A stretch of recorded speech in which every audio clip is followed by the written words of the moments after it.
Hey everybody, welcome into the Rocky Top Rewind, VolQuest.com and on the VolQuest YouTube channel. Please hit that like button and subscribe if you haven't already. I am Eric Kane, that man is Brent Hubbs, and there's plenty to discuss on the first day of the new year 2023. Happy New Year to you and yours from all of us over here at VolQuest. Brent Hubbs, it was a fun weekend. It was a fun week being down in Miami covering this Tennessee team in preparations for the Orange Bowl, but the game was played and Tennessee kind of controlled throughout. 31-14 the final score. Tennessee wins 11 games for the first time since 2001 in a game where, sure, at times it kind of got dicey, but really it went up 14-0 and Tennessee never looked back. No, and I think it starts with Tim Banks' defense. We'll talk a lot about Joe Milton. We'll talk a lot about a lot of different things from the game and from the season in general moving forward. But I think if you're looking for optimism, and there's plenty of it in this Tennessee football program, but Eric, I think you have to like the last 8 quarters of football you've seen out of Tennessee's defense. Did they play 2 juggernauts on offense? No, they didn't. I mean, Vanderbilt's not very good, and Clemson's obviously had some offensive struggles, but I can tell you this: Clemson had a ton of confidence offensively going into that game. They thought they kind of found themselves with the quarterback and some things. And Tennessee did a really good job early in the run game, slowing that down and shutting that down. And I thought Clemson panicked a little bit a couple of times in terms of just kind of abandoned the run. I thought they could have run the ball more in the fourth quarter. I didn't think the game was completely out of reach at that point.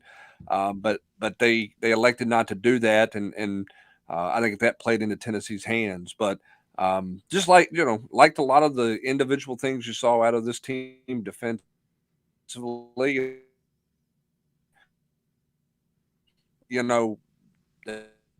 Continue. I mean, it does. That's kind of the way.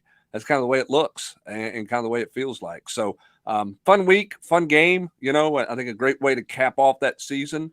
And now you turn the page on to the next one. We'll do more of that throughout the hour, but certainly it was a fun football game and a nice weather week in Miami. I enjoyed rewatching the game. I will say that.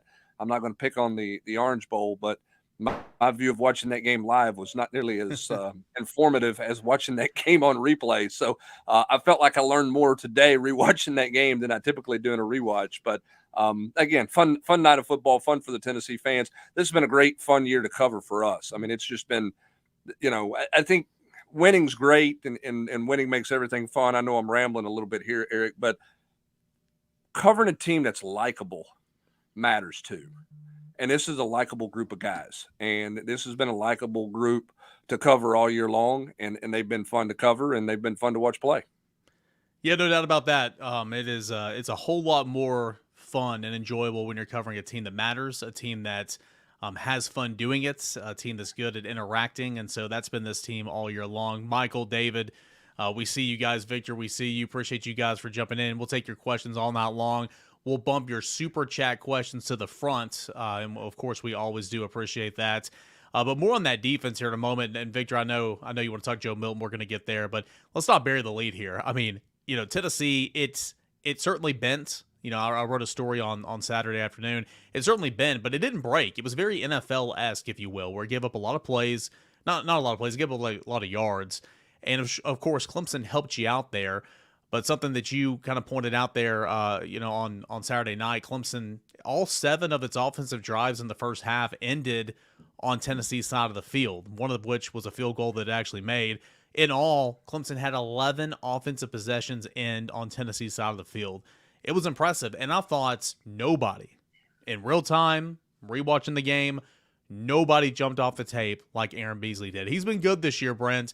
He was fantastic in the Orange Bowl. 12 tackles, 2 sacks, 4 TFLs. He had a pass breakup.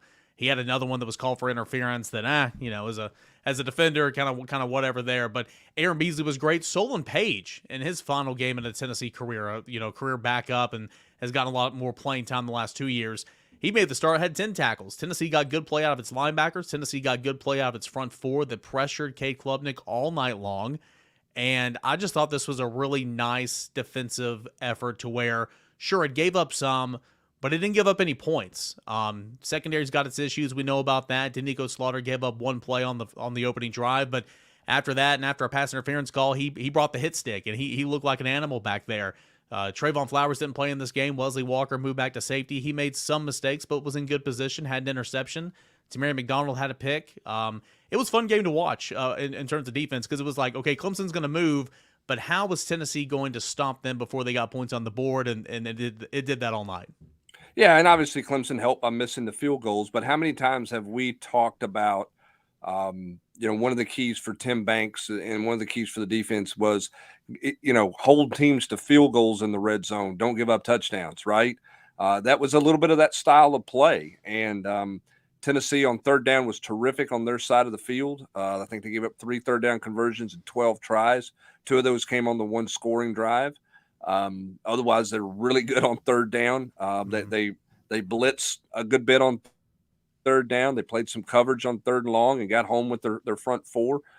So, I mean, it was good. Are there things they can do better? Yeah, I mean, they don't want to give up that many yards and all those types. I get all of that. But when it was time to make a play, they got off the field. And that's growth out of a defense that has grown all year. They had one bad night, and they picked a bad night to have a bad night, and they had a really bad night. As for Aaron Beasley, I don't want to say dumbfounded, but I'm just impressed with his growth. Here's a guy that nobody knew if he had a position to play, Eric. I mean, he was a safety, and he was a linebacker, and he was a running back, and he's back to linebacker. And what can he do? He's not really an outside guy. Is he going to be big enough to play inside? I thought this was his best game overall, just because of how well he played in space and the patience he played with, Eric. I mean, he's a fast player, but I didn't think he played too fast. I actually think he benefited by playing a little slower. Once Clemson really got into the quarterback read stuff and the zone read stuff, they gave up a few plays. Aaron Beasley had a couple of really nice plays on the zone read because he played slow. He didn't overrun something. He read what was coming and slowed down a little bit. And as a result, he got a tackle for loss out of it. You mentioned the pass interference call. That was close. Yeah. He was in really good position there. He had another tackle or two in the open field on wide receiver screens. He made a great read on the 4th down play with Shipley. I mean, from a physical standpoint, he's proven that he can play, right? I mean, he can blitz, he can run fast. What he showed me in this game is that he's becoming a linebacker, not just an athlete playing a position, because of his patience, because of his eyes. I just thought he played really good football. And I don't know if that makes sense, but I thought just the way he played the position was the best we've seen him play it all year long, and he's had a good year. Yeah, we hear so much, when Tim Banks gets in front of the media, and usually we ask this about Jeremy Banks, the linebacker who didn't play in this game, but kind of how's Jeremy Banks progressing, yada, yada. He said, he's doing well, his aggression we love, but it's about playing within himself, playing within the system, not being a bull in a china shop. Slow down, read your keys, and see what's happening. Call it the triangle: guard, center, back to the quarterback. It's the triangle. Read that front line through to the backfield, find the football, and then go make a play. And you're right. I mean, Aaron Beasley, he was patient. That read option, really, really patient. The blitzes, and this is something you pointed out in your 10 things I think, or 10 things I think I learned over at VolQuest.com. One of those sacks, or both of his sacks, he was patient, let the movement up front develop, and then he went. And, so many times you're amped up and ready to go, and you kind of take yourself out of a play. But he was phenomenal. He's had a good year. He started off the season really well. Juwan Mitchell was not available for the first 2 games, and it was Beasley, Banks, and Page. And Aaron Beasley had 22 tackles in 2 games and was playing really well. And then he was still a part of that rotation. He's had a strong year, led the team in tackles, but he was phenomenal on Friday night. And I think that's a credit. And another example, Brent, who, sure, did the defense take as big of a step from last year to this year as you'd want? Probably not, but it got better. Look at the stat sheets and look at the individual play of some of those players. Aaron Beasley is just one example of how this coaching staff has shown that they're developing some players from one year to the next. Yeah, I mean, they are. And I think Danico Slaughter, it took them too long to get to Danico Slaughter, okay? But Danico Slaughter should play somewhere in this secondary, whether it's the nickel spot, whether it's corner. I think he's too good in coverage to play him at safety unless you're going to change up some of your coverage stuff. I think he can play man. I think we saw that in the way that he could do it. But but he's got to play coverage for this team. He's got to be on the field and be a part. But you saw his development there. I think Bryson Eason's another guy that's getting better and better and starting to figure it out, right? Tyree West. And we can go on about some guys that I think it's good to see. Now, there's some other guys that have to be more consistent. They've got to find answers in the secondary. There are plenty of things to go and fix, and they're by far from a finished product. But I tell you what, they play tough on defense. They're really, really solid against the run all year long. They've got to clean up their secondary, as we mentioned. But you have an identity of what Tim Banks wants to do. And what they did, most of the year, and certainly what they did against Clemson Friday night, is what you want to see out of Tim Banks, right? I mean, yeah, they gave up some yards, but then when they had the opportunity, they attacked, they blitzed, they got off the field and did some solid things. So, that's not a great Clemson offensive line. Clemson's got plenty of questions. If you're a Clemson fan, you're asking a lot of those right now. Tennessee fans, you're going, how many more days do we get to play again? Because you like where you're heading. You think that you feel like everything's going in the right direction, and you should feel that way. I don't think there's any question about that. We're going to flip the conversation over to offense, talk about the MVP of this bowl game here in just a moment, Joe Milton, and everything Tennessee did without some heavy hitters. But before we do that, let's take a couple of your questions here. Yeah.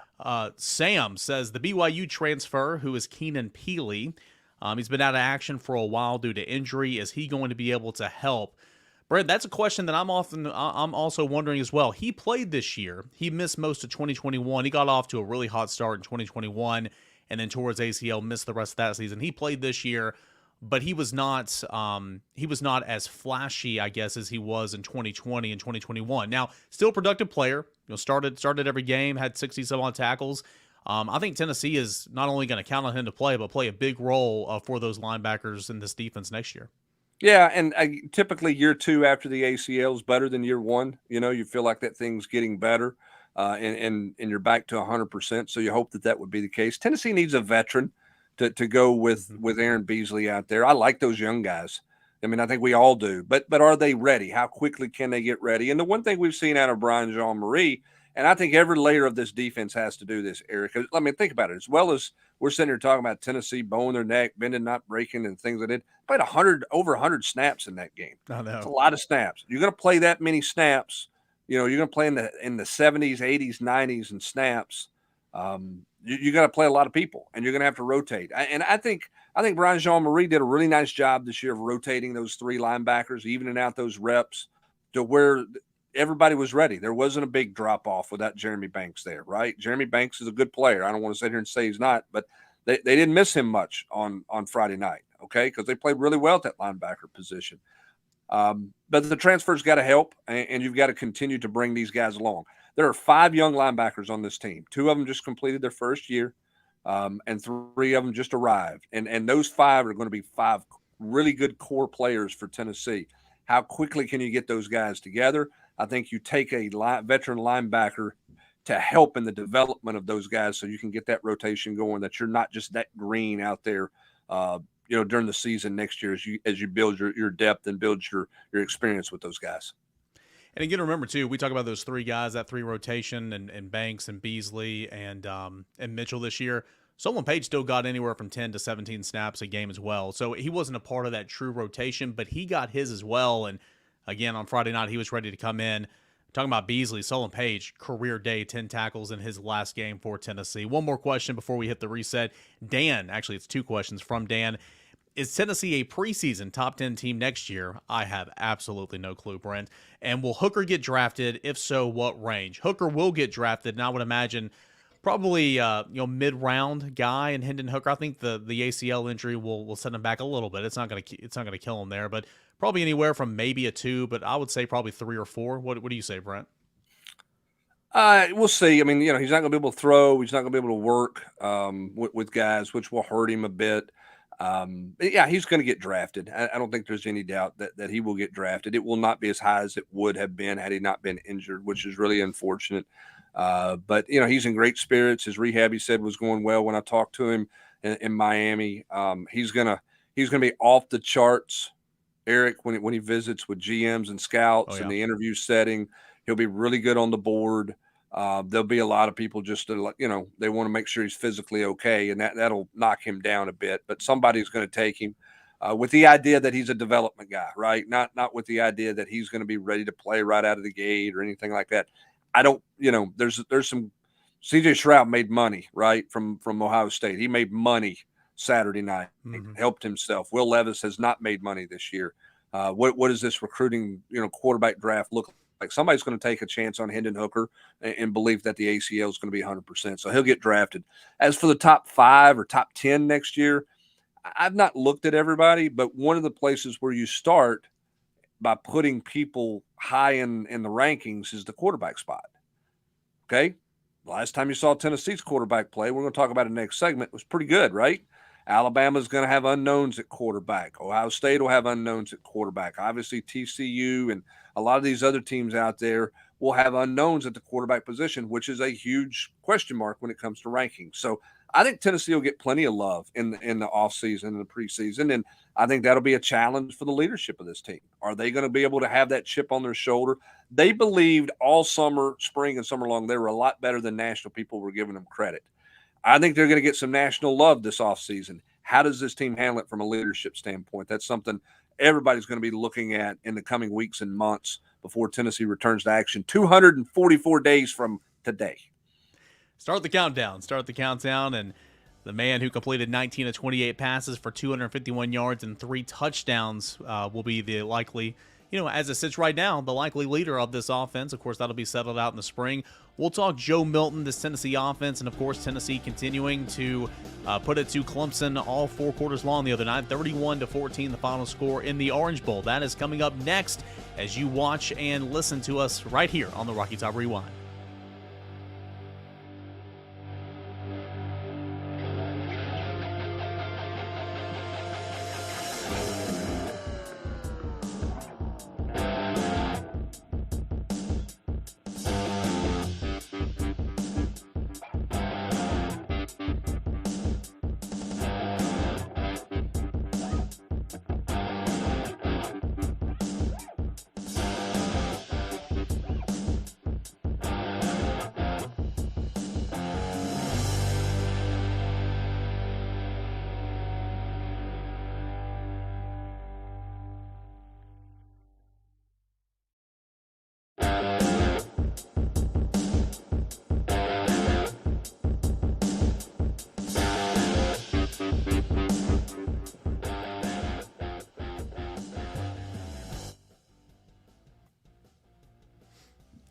Tennessee wins 31-14 over Clemson in the Capital One Orange Bowl, picking up its 11th win. First time Tennessee's won 11 games since all the way back in 2001. I'm Eric Kane, along with Brent Hubbs here on the Rocky Top Rewind. We'll talk hoops coming up here in a moment with Grant Ramey. We'll have Austin Price on later in the show. And we're going to take your questions all night long, well, up until 9 o'clock when we get off here. Super Chats get bumped to the front of the line, but as always, we appreciate you guys for watching and supporting us here on the Rocky Top Rewind. Brent, Joe Milton, man, he looked pretty good. He completed about 68% of his passes. I mentioned the stats a moment ago, 251 yards, 3 touchdowns. And this is something that Austin said for a couple of weeks now, and this is something Tennessee did, how they called the game for him. A lot of intermediates, crossing routes, not a whole lot of deep passes, though he was good throwing the deep ball on Friday night. I think that gained him confidence. That obviously moved the chains, and Tennessee's offense, it didn't get as many yards as it normally would. It didn't score as many points as it normally would. But Clemson's defense is good, but Tennessee's offense didn't skip a beat with Joe Milton, the Orange Bowl MVP, under center. Yeah, I mean, Clemson's linebackers are terrific, and their defensive front's good. And because of that, it helps their secondary a good bit as well. Somebody asked me, if Tillman had been healthy, would he have been able to high point 1 or 2 of those deep balls that Ramel Keaton couldn't bring in? Maybe. I don't know that. But here's the thing I know about Joe Milton, and here's where I was impressed with Joe Milton live and was really impressed with him again upon rewatch. I think his eyes were really good, Eric. I think he had kept his eyes downfield. He didn't get caught up in the clutter around him. He didn't force anything. He didn't take chances. He played within the system. As Joey Halsley told me after the game, he completely trusted the system. and trusted what was being called, lived to play the next play. His intermediate stuff was really good. I thought he missed one slant that he should have had on third down. That was just not a great ball. Just was a miss, and that's going to happen. Nobody's going perfect. He didn't overthrow Squirrel White. The deep ball to Ramel Keaton for a touchdown, he laid that out there. Keaton was so wide open. He just laid it out there. Keaton slowed down to catch it. But that's what you want him to do. The last thing you want to do is overthrow a guy who's 20 yards open, right? And they didn't do that. So I thought Joe played well, and I was surprised. It's not a knock on Joe. I mentioned this in 10 things. I'm always a little weary of a quarterback who's always dancing pregame and smiling and laughing and doing backflips. And, he was catching fades during warmups, one-handed fades like he was Odell Beckham Jr. And, you're kind of looking at that line, and that's not the nature of the position.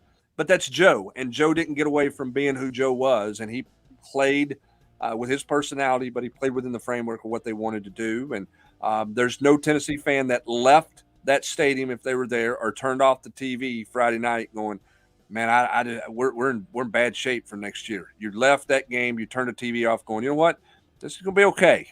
Okay, I mean, we'll see where Nico is and everything, but if this is how Joe Milton's going to play, Tennessee will have a chance to win a bunch of football games.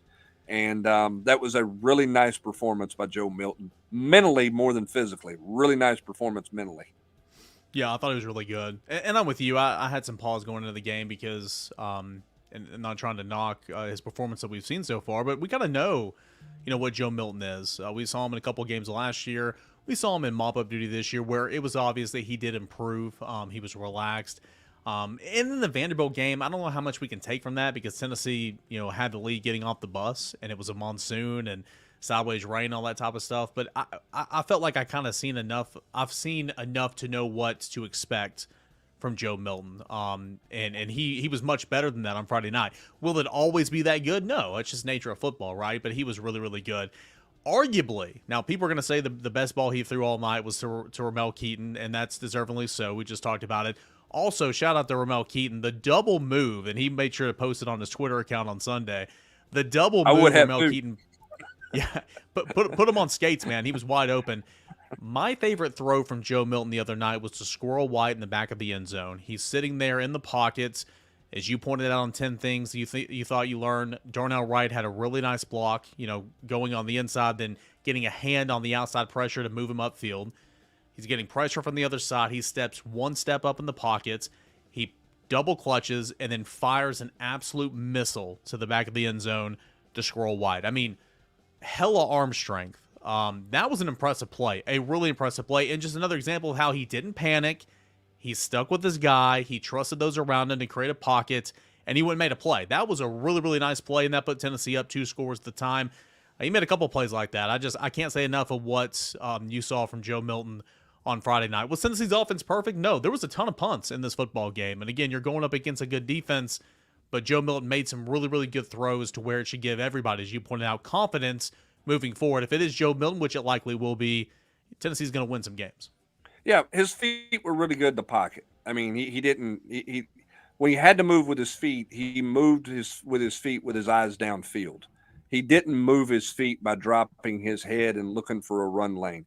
He was looking to extend a play with his feet, which I think is what Joe needs to do, right? I mean, he's a different runner than Hendon, okay? He's not going to scramble the way Hendon.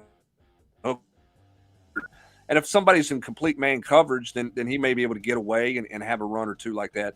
But he's not got the wiggle to make a bunch of people miss and dance around here and there. So step up in the pocket with your eyes downfield, looking to extend the play. He did that on multiple occasions, and I thought it was good. The one interesting perspective from our vantage point, and I had binoculars on, so it made it a little bit easier to see. But because oftentimes, Eric, we were behind the play if they were going the other direction.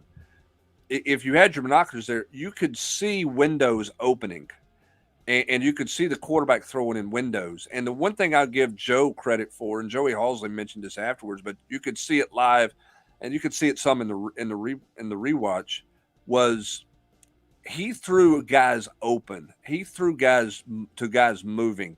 He did not wait until a guy was completely in the window like he was running a button hook, squatted down, going, "Hey, throw me the ball!" Right? He threw into that window, knowing the receiver was coming in the window. Look at the number of times guys caught the ball on the move, whether it's a crossing pattern to Princeton fan or whether it's a slant.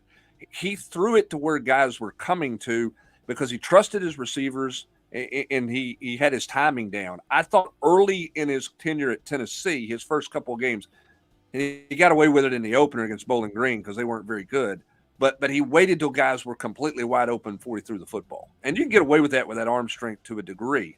But for his complete effectiveness in this offense, you got to throw into those windows as guys are moving in there. And he did that. His timing with those receivers on the intermediate stuff was really good. I think it's been good all year. I think they chose not to throw it against Vanderbilt with the big lead. I think that's where he's improved the most. I know everybody wants to see more deep ball completions. And the Keaton one and the Squirrel White one were real positives. But for me, the biggest growth of Joe Milton is his trust and belief and timing in this offense through the middle of the football field. Yeah, and everybody want to talk about Joe Milton and the deep balls and all that. Let me pull it up right here. Joe Milton was 4 of 7 for 140 yards and 3 touchdowns throwing deep the other night. But again, all that was set up by the short and intermediate passing game. And so I think once you build confidence, you're moving the chains, you're having a good night, and you air it out a little bit. I mean, that just kind of helps everything there. I'm going to take some of your questions here. It's Tennessee. We're discussing Tennessee's win over the Orange Bowl, over Clemson in the Orange Bowl, 31-34. See, I had it here a moment ago. Somebody was asking about the unsportsmanlike from Josh Heupel there in the first half. I'll say this. Essentially, it's Michael right here. What did he say or what did he do? What did he say? I don't know. We'll never know what he said. But essentially, the umpire was standing over the football, and that was not allowing Tennessee to go as fast as Tennessee wanted to go. Brent, that was and he'll be the first to say this, that was a really bad penalty. That was a horrendous penalty. Tennessee was first and goal, second and goal on the 4, backed it up to the 19. Tennessee still scored. That was a bad penalty. Obviously, Heupel doesn't make mistakes like that often. That's probably the first time it's ever happened to my knowledge. That was a bad penalty, but that's what that was about. Tennessee was trying to go fast, and the umpire was standing on the football. Yeah, and it had been lingering, but you're right. You don't do that on first and goal. You don't put yourself in a situation. Now, I think Josh Heupel probably thinks he didn't deserve the penalty. He didn't say anything worthy of the penalty. I'll be honest with you, I don't want to sound like Austin here, but I did text him last night and told him congratulations and said on the win. And I said, someday you're going to have to tell me what you said, because that looked like a Bull Durham moment, right? I mean, you remember that scene in Bull Durham where Crash Davis got thrown out of the game. And it was one of those, the two ladies, Susan Sarandon's like, oh, no. And I'm not going to say the word he said. And I'm not saying Josh Heupel said that, but that's what it was like. That official threw that flag violently. I mean, he didn't just drop the flag. I mean, he threw it like he was an umpire trying to run a guy out of the dugout into the locker room. So whatever was said, it wasn't just that he was out of the coach's box. It was whatever was said, yielded that. And you're right. I mean, Tennessee got away with it, but that could have been a really costly penalty at that point in the ball game. You don't want to do that. But that's what he was hot about, is that Big Ten crew was very, very deliberate in marking the football when Tennessee was not substituting. And it did not set up well with a head coach who felt like he had Clemson on their heels and he wanted to attack. Last thing I want to hit on here before we shift to hoops with Grant Ramey coming up. Tennessee won its SEC opener on the road, and then we'll get back more into football talk later in the show with Austin Price. Austin, not Austin Price, Austin A wants to know, losing Darnell, can the offensive line be as good in 23, or will they probably take a step back? This Tennessee offensive line was a Joe Moore semifinalist, meaning it was one of the top 5 offensive lines in the country. Now, Tennessee's offense led the nation in scoring and total yards. Somebody's got to block for them, right? Darnell Wright's been fantastic. Tennessee's going to miss Darnell Wright. Tennessee's going to miss Jerome Carvin. There's some guys who have played and will step up and everything. Who's to know if Tennessee's offensive line won't be as good, but Tennessee will miss Darnell Wright because he was an absolute force really the past 2 years amongst his 4 years of starting on the offensive line for Tennessee. Unbelievable durability. I mean, played every snap. I don't think he missed a snap on offense this year. Not sure he missed a snap last year either. He got taken out of the game when games were out of hand, but didn't have any injury issues, thankfully, and has really grown into his own. I loved his comments after the game, Eric, just that we had in the story today about his relationship with Glenn Ellerby and how Glenn taught him the game. And he wasn't just trying to survive on athletic ability. He had really learned the game under Glenn Ellerby to grow and develop as a player. They're going to miss that right side of that offensive line because they're right-handed heavy in the run game with Carvin and with Darnell over there. They're going to miss that. On the left side, they played several snaps, I guess, on the drive that maybe it's the drive Josh Heupel got the penalty on. I don't remember which drive it was, but they played several snaps with J.J. Crawford and Ollie Lane on the left side of that offensive line and didn't really miss a beat. Now, is that to say, hey, everything's going to be fine, they're going to plug those guys in, or is that to say, they're just kind of okay on the left side, right? Because I think, again, they're pretty right-handed dominant. If you look and see where they helped in pass protection was on the left side, not the right side. So they're going to greatly miss Darnell Wright. We'll see what kind of answer and what kind of who emerges, who steps up. Do they get a transfer? I think you need another tackle body if you can get a transfer. We know they're after the kid in Miami. Austin will update everybody on that one in just a bit. But we know that they're trying to get a tackle there. They've taken the kid from Texas, who I think ultimately is going to be a guard. And he may slide in and play right guard in place of Jerome Carvin. We'll see. The one thing and I don't know this because, look at my physique, right? I was a big lineman. I played a lot of guard in my life, right, Eric? But it doesn't feel like this has to be a road grading offensive line to be an effective offensive line in this offense. You need to be athletic. You need to be able to move. But there's so much of the zone scheme there that I don't think they're asking people to drive. Now, they're better in short yardage this year, which means they improved in that area of football. But I think, big picture, open field football, open drive football in the run game, you don't have to road grade everybody. They want to be able to pull their guards. They want to be able to pull the center if they can, even a tackle in their run game for some of that zone stuff. But it's a little bit different style of run game. It's kind of the new age of running the football, right? It's not the old school sort of smash it up the way they were. I'm not saying they're not physical, but it's a different brand than kind of the old I formation. Two tights, line up, and hammer it straight down somebody's throat. Biggest thing, you got to be able to block down. You've got to be able to move because they do use those tackles to kick out a lot of the times, and they'll take that guard to pull around and be that lead blocker. So that's why a guy like Larry Johnson is someone I'm super intrigued with because he is a massive human being. Can he move? We'll find out. And, of course, we'll see what Tennessee's offensive line looks like next year. But a lot of time between now and then. We'll have plenty of discussions on that over the spring practice periods. Let's get into a little Tennessee hoops. Tennessee picked up a win on the road. It wasn't easy, 63-59 at Ole Miss. That came Wednesday night, the SEC opener. Grant Ramey was on hand. We'll talk with Grant and Tennessee basketball. There's Grant right now. We'll just roll right into it. Hey, Grant, tell us about Tennessee. Yeah, we'll just go right into it. Tell us about Tennessee's win in Oxford the other night. I think it was a little bit closer than what we imagined, but a win's a win, and Tennessee got its first in the SEC. Something about that gym, it feels like it's never easy. It doesn't matter what Tennessee's record is or ranking is. I think they were number 6 in 2019 when it was a Grant Admiral team, the team that won 31 games and went to the Sweet 16, and they were down 3, I think, in the final minute, and they had to come back, and Grant scores, and Admiral takes that charge about 40 feet away from the bucket to win that game. So something about Kermit Davis and something about that Ole Miss program that he has, it doesn't matter where Tennessee's ranked or what's going on. It's a tough game. The other night, that was the first time they had trailed at halftime this season. They didn't hit a lot of shots in the first half. Ole Miss hit a lot of shots that you could tell they're not going to hit those shots the entire game. I think Rick Barnes said after the game they had a lot of guys hitting those shots that aren't by the numbers, those guys that hit those shots consistently. And their defense kind of turned it up in the second half, and they rolled pretty well there in the second half. So I think it was a good answer. Anytime you can go on the road in this league and get a win, I think it's a big deal. It doesn't matter where you're going or who you're playing, and especially when you're going a couple days after Christmas, opening the league schedule on the road like they have the last couple of years. It's a big one. Yeah, that's a challenging game when you think about it. Tennessee gets back on Christmas night, which we know travel was not easy for anybody. So I don't know that everybody got back in exactly when they were supposed to. And then they turn around and leave basically the next day to go to Ole Miss, or on Tuesday to go to Ole Miss to play.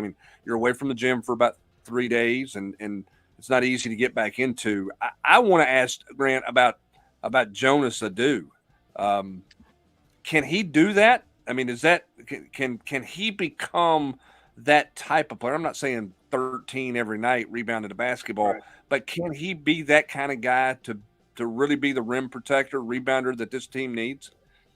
I think he can be. I think he's going to have to be in the future. I don't know how consistently it's going to happen right now. You look at the last two games, one of those being Austin Peay, that is what it is. But to go to Ole Miss and be as big as he was in the second half, a guy that they really couldn't take off the floor. I think he played 15 minutes after halftime the other night at Ole Miss. He had 10 and 8, I think, against Austin Peay. Then he had, 9 and 13 at Ole Miss, 3 blocks. He had that one possession where he had back-to-back blocks right there. In the paint. I mean, this is the guy that he can become. I don't know when he's going to get there. If it's going to be this year, it's huge. I think he's trending towards Urosh's minutes are trending down, and Jonas's minutes are trending up, and for good reason, because Jonas has been the better player. Urosh has not been very productive of late. He's still in the starting lineup. I don't know if that continues. Rick actually said the other night that in practice they had messed around with Tobe Awaka and Jonas Adu as the two big men with that first group. Now, Tobe turned his ankle the day before the Ole Miss game, and he hadn't practiced, and he wasn't going to get the regular minutes at Ole Miss. But I do think going forward that a Jonas and Tobe pairing is possible, and I think Jonas at some point might slip into the starting lineup, because at the rate he's playing right now, if he continues this way, you're going to have to find ways to get him more minutes, and one of those ways would be to start him and then see how he starts the game. Grant, looks like Vescovi's really starting to find a stroke again. I mean, he was only 3 of 7 from 3-point land, but that's the second, maybe the third straight game where the points are starting to get back to him. Right. He was shooting historically, for his career, worse than he ever has, but at 22 points, 8 of 14 overall from the field. Free throw shooting was not great, but how big is it for Santi to be shooting the way he is? And of course, I think for Tennessee, that's massive, because there's not a whole lot of offensive firepower, and when you're not getting it from Vescovi, you might not be getting it on that night. Right. It's huge, because I think he was 3 for 7 at Ole Miss. I think the team was 3 for 15. So if he doesn't hit those 3 shots, they go 0 for the 3-point line, and they just can't do that. But there was one possession where Tennessee had tied it. I think Jonas Adu tied it in the paint on one end. Ole Miss goes down, hits a 3. It actually starts to get loud in the building a little bit. Then Tennessee goes the other way, and Santi pulls up for a transition 3 to tie the game again. I mean, that was a huge shot. And these last couple of games, he went 5 for 5 from the 3-point line against Austin Peay. And to hit 3 more at Ole Miss, it's going to have to be – he's going to have to be the guy that consistently hits those shots. And you were kind of concerned before the Austin Peay game, if that shoulder that he had sprained a couple weeks prior to that was affecting his shot, because he had just never shot it as poorly as he had percentage-wise before the last couple times out. So if he is finding his stroke like it looks like he is, that's huge for Tennessee, because he's going to have to be that guy. Every night they're not great offensively. It's not going to be fun to watch on the offensive end. It's going to be a matter of, can they score X number of points more than whatever their defense is going to give up, because their defense is going to be elite. Their defense is more often than not going to give you, 50, 60 points, something like that. If you can outscore that defense, that's how they're going to live night in and night out. And a big part of that's going to be Santi and hitting those shots. All right, Grant, 2 questions for you. Question number 1. Can Santi play 36, 37 minutes a night from now on, like he's doing right now, and hold up? 2, where is Key in this offense? Where's Tyreek Key in this offense? And what can they – I mean, is he overwhelmed? What's going on with Key offense? I'll start with that one. I think I know the answer to the Santi question, but I wanted to ask it anyway. Go ahead. Key, I don't know. What we saw from Key in October was he looked like a different player. And we had heard all the stuff about him all summer, but you never really want to buy in that until you see it with your own eyes. And when we went to Texas and watched that Gonzaga exhibition and he played the way he did in that game, we saw it with our own eyes, and we thought he was going to be that guy. I don't know if ball handling is an issue where they've put the ball in his hand a little bit and that's kind of thrown him off, because he's never been a point guard. He's always been a shooting guard. He's always been off the ball. But he's had to be that guy that handles the ball a little bit for Tennessee. I don't know if that's the issue. I don't know if it's just consistently playing at this level that's been an issue. I don't know. They need more from him, because he's shown he's capable of giving them more. But I don't really know what the problem is right now. He still does rebound the ball, and he has some assist numbers, so he does affect the games in other ways. I think he plays good defense. I think he's a veteran presence and brings some leadership to this program. But they do need more from him production-wise, because he is a shooter. He can knock down shots like Santi can. He can, when he gets going, like we saw against Gonzaga, he can score it. I don't know what's holding him back, if it is ball handling that's kind of thrown him off or whatever, but they got to get more out of him, because he's shown that he can do more. Santi, I do think 100% could play 36 minutes a night. Him and Zakai are two guys. I don't think I'd ever worry about the numbers they're playing, how, what kind of toll it's going to take. I think they're two guys that can play 40 minutes a night, 7 days a week, and just keep running out there and playing. The factor with Santi is he just gets game planned against so hard every night. It's going to be, can they get him open? Can they scheme him open? Can he knock down enough shots? He's got to take more than 2 shots, though, to be a scorer. I mean, Yes. I didn't think he was looking to score in the Ole Miss game. Now, maybe the windows and maybe he's not getting as open at this level when he was in the Indy. Some hesitation. I don't know, but to me, he didn't look like he was trying to score the ball at Ole Miss. No, and that's something that they had that closed-door scrimmage against Michigan State, the first thing that they did in the preseason, and he didn't shoot the ball the entire first half. And at halftime, they told him, we didn't bring you in here to not shoot the ball. Like, go out there and shoot the ball. That's why you're here, because you've been a scorer all your life, and we need you to be a scorer. And he told them at the time, I haven't played an organized game in a year and a half because of the shoulder injury that kept him out last year at Indiana State and affected him the year before. So that made sense that there was a little bit of adjustment for him to get his feet wet. Back on the floor, back in that level of competition. Now, maybe, you're right. Facing the defenses that he's going to face at this level, I don't know. But they need to emphasize to him that he's going to have to find a way to take his shots because the amount of offense on this team, it's not great. And they need somebody to step up and help Zakai and help Santi and help whoever's scoring in the post, Olivier or Jonas or whoever it is, because they have to find something offensively to be a little bit better to help this defense hold up. Grant, a guy that's not scoring in the post right now is Julian Phillips, and he had 25-pointer a couple of weeks ago, 18-16 not long after that. Here lately, it's been 6 points, 2 points, 9 points, 4 points. Freshman going through some growing pains, of course. He's not coming out of the starting lineup to my knowledge, but what is Julian Phillips looking like offensively, and kind of what's the talk around his offensive game? Rick says this, and I've heard him say it. I remember him telling Admiral Schofield this, and Admiral, it clicked for him in a game at Florida early in his career when he was struggling, kind of like Julian is right now. Just play defense and just do your thing on that end and forget about everything else and stop trying to force stuff offensively. We've seen from Julian how good he can be. Go back to that USC game in the Bahamas. I think he had 25 in that one. Saw how good he was in spurts and different other games. But he's just going to have to drive the ball more. He's going to have to get to the foul line. The number of free throws he's shot is so much higher than any other player on the team. He's going to have to be that guy that gets to the foul line. He's going to be the guy. I don't know when he's going to knock down jumpers. I think he can. I think he can shoot from the three-point line. I think he can score at all 3 levels. Right now, it feels like he's forcing a little bit. Maybe he's thinking about it a little bit too much. But he's got to get back to being the guy where he's just driving to the rim, making stuff happen, get to the foul line, find a little bit of a comfort zone there, and go from there. Hey, Grant, Herman Ellison has asked here in the comment section, how do you feel about the point guard position? Z is the true point guard. Any thoughts on kind of where they are at point guard right now? It's not great. You wish you had more depth there, but it kind of is what it is. Zakai does need to be the guy. I think he's got to be the guy that plays 35, 36 minutes a night. I think he has to stay in control. I think he gets a little bit out of control at times, and that bothers Rick with some turnovers here and there. That's why he got thrown out of the starting lineup like he did in November. But it's not great because you're asking Santi to handle the ball some. You're asking Tyreek Key to handle the ball some.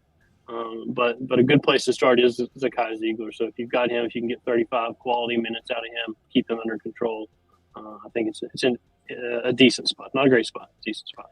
AP just Grant, are they going to redshirt? Are they going to redshirt the midterm? Sorry, Eric. Are they? I mean, I know that's what he said. Is that realistic? Is that written in stone? Because we've seen some midtermers. I think come in it here. is. I think with Santi, that was the plan. And then Lamonte Turner decided to have season-ending shoulder surgery about the time that Santi was getting here. And they threw him into the starting lineup, and they're playing him 35 minutes from the jump. I don't see that being the case with this team because this team's winning basketball games. I mean, they're number 3 in the KenPom ratings. They're a top 10 team. They're the betting favorite to win the SEC in Vegas right now. So I don't think you throw him in. I think the plan is whenever he gets here, he's going to be a red shirt. He's going to go through the practices. He's going to kind of get a head start. Then he's going to go through the full summer schedule with the Tennessee basketball program. So I think it's all about preparing him for next year. And his OTE numbers are great. He averaged 23.8 or something and, 6 rebounds, 5 assists, all this stuff. But he also averaged a ton of turnovers. So if you bring him in here and throw him in, he's going to be a guy that turns the ball over a lot. Maybe he's a guy that can score for you. But I think in the best case scenario, I think the only thing Tennessee's thinking about right now is a red shirt. I was going to say, AP just kind of jumped in here, so I assume you got a basketball question, Austin. What do you got for Grant?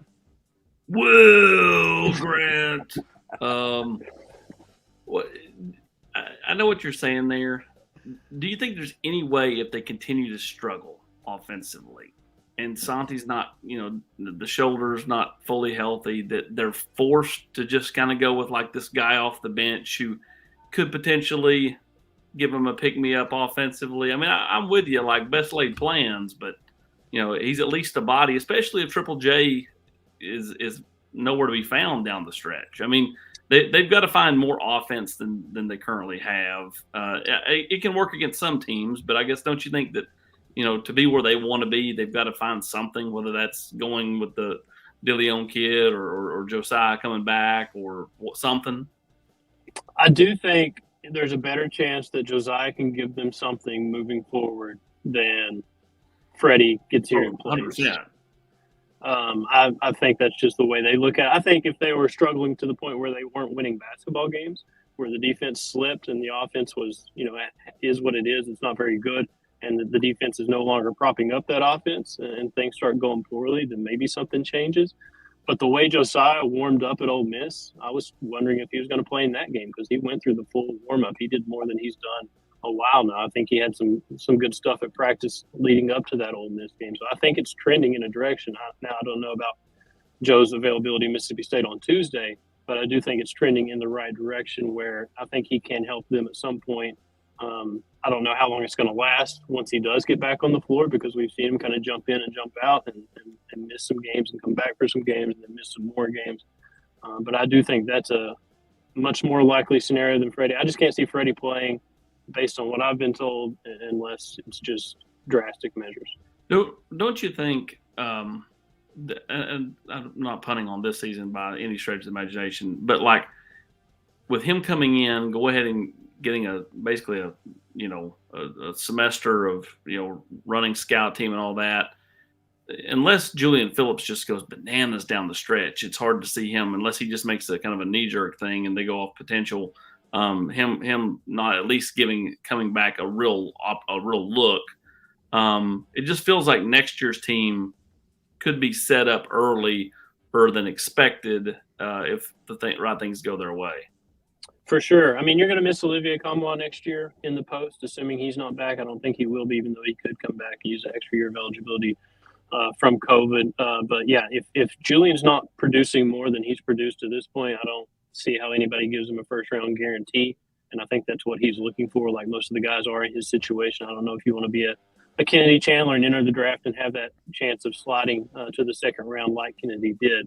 But with Freddie's scoring ability and with him having half a season worth of practice under Rick and under the staff and then the full offseason and plugging him into some of these guys that are coming back, Jonas Idu, what we've seen from him, who he could be next season, Zakai Ziegler, third year in the program. There's a lot of really good pieces on this team that aren't going anywhere, you would think.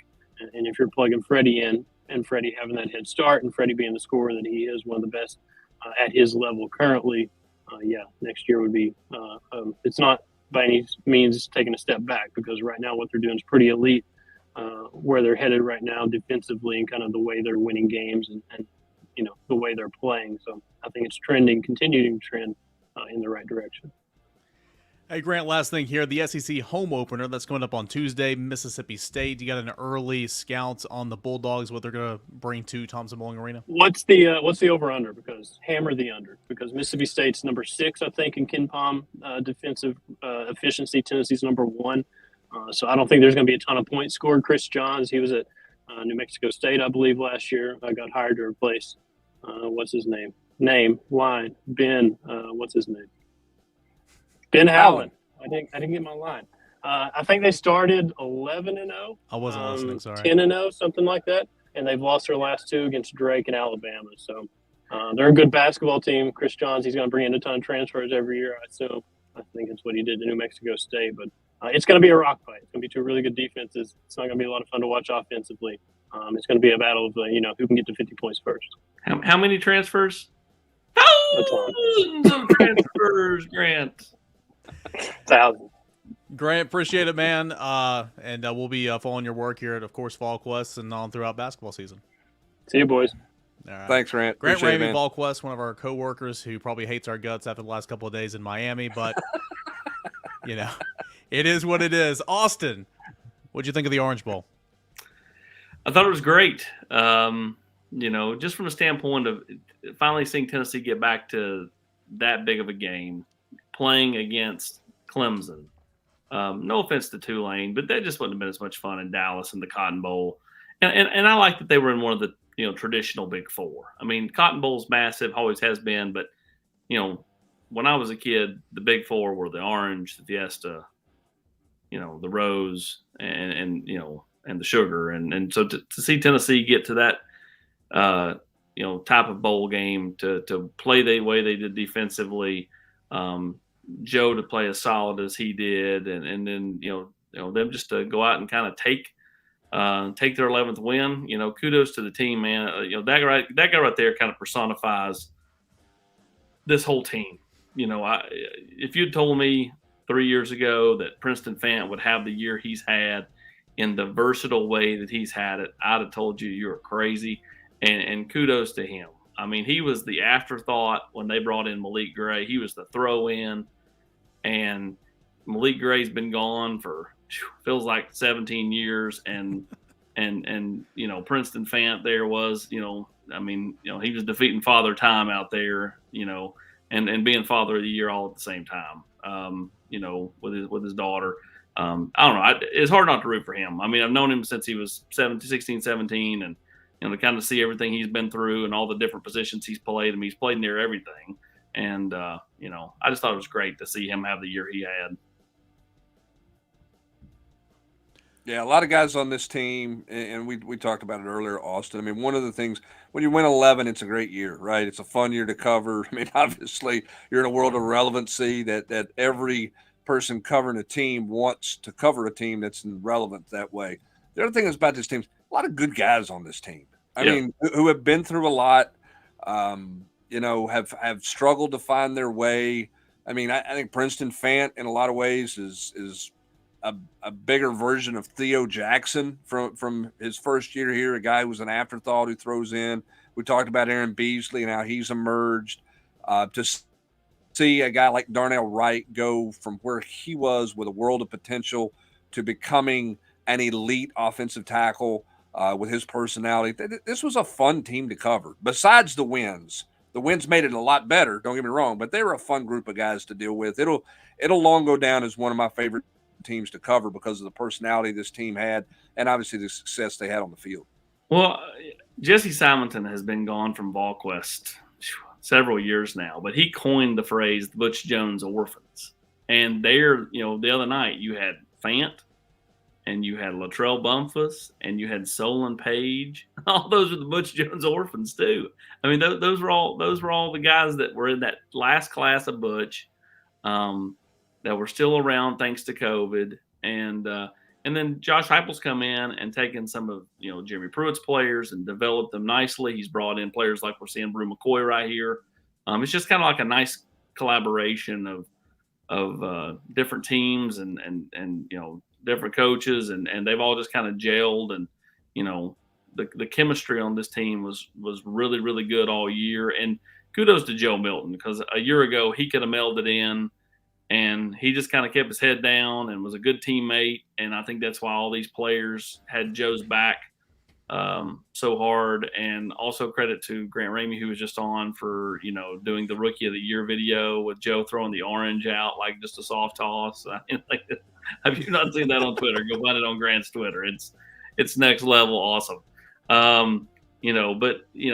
Just Hubs hits the nail on the head. Just a bunch of good guys. I mean, it's hard to every now and again you just run into someone who's maybe a little difficult with in any program. But this year, man, it was just so many good kids, and I mean, it makes it easy to root for them to have success when who they are behind the scenes. Hubbard said this on the postgame pod, and this is more of an offseason discussion, but I'm interested to see what Joe Milton is, or who Joe Milton is, without Hendon Hooker in the picture, because they were brothers, best friends, roommates. Hendon's putting in that work. Joe's going with them. Hendon's going to be gone. Will Joe carry on that? Will he kind of take a back seat? I'll be interested to see that. But again, that's That's not a question for now. That's certainly an answer we might find out next year. They were Um, a great yin and yang Yeah. because Joe conversely helped Hendon, and he got Hendon to loosen up and have a little more fun on the football field, and not be so stoic and not be so wound up. They played off of each other very, very well, and that will be an interesting thing because I don't know that everybody understands the full dynamic of the relationship and how much they helped each other. I know there's been a lot of talk about Hendon, but Joe helped Hendon a lot for this season. It will be fun. It will be in months for sure. By the way, did they slip a lemon into that bowl of oranges there? Kind of looks like it. I don't know, Doesn't but it? that's not the right shade. That's not the right shade. That one's not right. That one got pulled too early, AP. Austin, so the one-off is over. The 2022 season is over. Happy New Year, by the way. There's going to be stuff that's happening. I mean, you're already through one phase of the offseason, essentially. There's going to be transfer portal, ingoing, outgoing. What do you expect from Tennessee? Maybe not names per se, but what do you, news-wise, roster-wise, what do you expect from Tennessee in the coming weeks here starting tomorrow? Well, I mean, I think Tennessee will have several visitors on campus this coming week, starting the 4th. I think Dante Thornton would be target number 1. John Campbell, tackle from Miami, would be target number 2. We'll see if Marshawn Lloyd makes it. A lot of people have him pegged for USC, and we'll see what happens there. And then we'll see what else Tennessee does. Does Tennessee look at a corner? Does Tennessee, look at another tight end? What other spots does Tennessee look at? Do they look at some of those defensive tackles like Omar Norman Lott from Arizona State?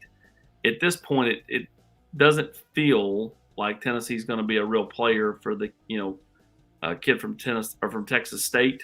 He named him a finalist. The defensive lineman. Oh, yeah. From Texas State. You're thinking about the North Texas tight end. Yeah. But it doesn't feel like they're going to be a real player there. I think that's going to be on Tennessee's end. I think ultimately you're going to see a wave, and who knows who goes in this post bowl game wave that maybe piques Tennessee's interest a little bit over the next couple of weeks. And then finally, you put out something. I guess it was before last week, but you put out the Dandy Dozen for the class of 2024. 23, for all intents and purposes, is over. Of course, there might be a name that pops up before February, but 24 is a really good in-state class. There's a couple of key prospects like Ron Wingo and others that Tennessee has a lot of interest in, who's been on campus and they've seen. What should we look out for in 2024? As there's going to be a couple of junior days, the 14th and the 28th in January, where it's going to be full steam ahead for the class of 2024. Well, you're exactly right. I expect Tennessee to be try to be a player, with a few different running backs. Tight end will be a big area of interest in 2024. You've already got one in Eccles. I think Tennessee would love to add a second, and they need to be able to hold on to Eccles. I mean, right now they don't have a tight ends coach, and so the quicker that Heupel can get somebody hired, probably the easier it is to hold on to Eccles and land someone else. And then I expect Tennessee just to continue to work the offensive line extremely, extremely hard. Cam Pringle, Daniel Calhoun, those are coveted players that you're going to have to beat out the best of the best for. But Tennessee's got to recruit tackles. Those are two of the top ones in the country. Again, those will be hard to land, but you still have to swing. They're in your footprint, Calhoun being in Georgia and Pringle being in South Carolina. Hey, Brent, also just kind of brought that up right there. Tennessee still does not have a offensive coordinator and or tight end. Josh Heupel's been focusing on the bowl game, finishing up this recruiting class. That hire, a tight end coach hire, is what Josh Heupel said on Tuesday earlier this week. He is going to hire a tight ends coach. That's going to be made here in the coming weeks. I mean, that is next on the priority list, correct? Yeah, I think so. I mean, they've got some GA spots to fill as well. But yeah, I mean, I think that's the direction they're going to go. The next priority or the biggest thing. And I think he's made it clear they're definitely hiring a tight ends coach, Austin, and not an offensive coordinator. And listen, I mean, I think Alex Golesh did a wonderful job while he was here. That offense it ran fine in terms of a communication, getting plays in, and all those things on Friday night. So everything Josh Heupel said leading up to that game certainly played out that way in terms of the relationship with Glenn Ellerbe and Joey Halsey upstairs, and kind of how they all, ran through things. There was not any confusion from that standpoint. No, you're exactly right. And really, when you think about, and I get Joe's been here, right? And he started 2 games last year, and he started the Vanderbilt game.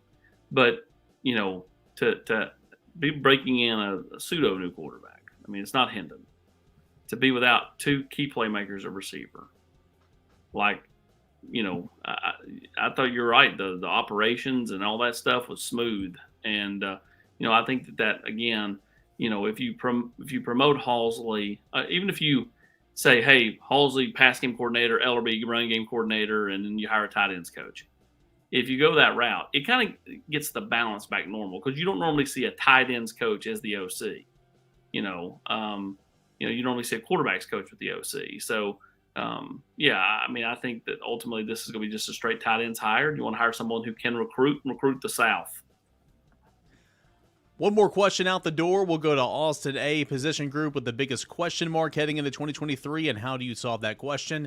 Let's just go around the room real quick. Put you on the timer, 10 seconds. I will say tight end without a doubt. Tennessee's already addressed it a little bit in the portal. What officially will Jacob Warren decide to do? I will say tight end. Brent, what do you say? I would take tight ends, but I'm going to go with corner because they've got to find the answer there. I think Danico Slaughter, again, should play in coverage somewhere. But what do the cornerbacks look like? Is it a young guy? Do they get a transfer? They've got to address their corner situation in their secondary, and we'll see what that looks like moving forward. I'll just go secondary. So I'll kind of echo Hubs, but I'll just go more broad. Tennessee's got to get more athletic in the back end. That's, to me, not negotiable if you want to take a step forward as a defense. Again, what they were able to get out of this defense this year, which is really the same defense from last year, was really impressive on the whole, minus the South Carolina game. But to me, you can take a huge step with all these young kids coming along in your program if you're able to shore up the back end. And last thing, Austin, how many times have you played bottle flip so far today? 0. I only play that on planes when I don't have Wi-Fi to pass the time. Me and Chris have been playing it. Taking down his Christmas tree today. Look, we got a blank canvas behind him back there. So my wife took this one down. I took the one downstairs down today, and between that and calling a few recruits, it's and playing horse or cat or max or Ramey or whatever word my daughter wants to play with the basketball game in her basketball goal in her room, where we play horse. We just changed the name around. I played many games of that today. Carissa asked me to take down the tree, but I showed her a bottle flip instead, and so we've been entertained since we got back from Miami. I'm obsessed. You made her take the garbage can to the end of the driveway, and now you're making her throw out her own tree. Good job. I wasn't here for that, all right? You're off to a good start there, Eric Kane, in that marriage. This is the Rocky Top Rewind every single Sunday night, 8 o'clock. Brent Hubbs, Austin Price, Grant Ramey was on earlier. I'm Eric Kane. Appreciate you guys as always. If you're watching this on YouTube, please like this video. Let's get it to 500 likes. And if you haven't already, I encourage you to subscribe to the VolQuest YouTube channel. Awesome content there throughout the week. And as always, over at VolQuest.com, your best coverage for Tennessee athletics, football, basketball, recruiting, baseball, whatever you got. It's at VolQuest.com. For the gods, I'm Eric Kane. Thank you so much. Happy New Year. We'll see you next Sunday right here on the Rocky Top Rewind.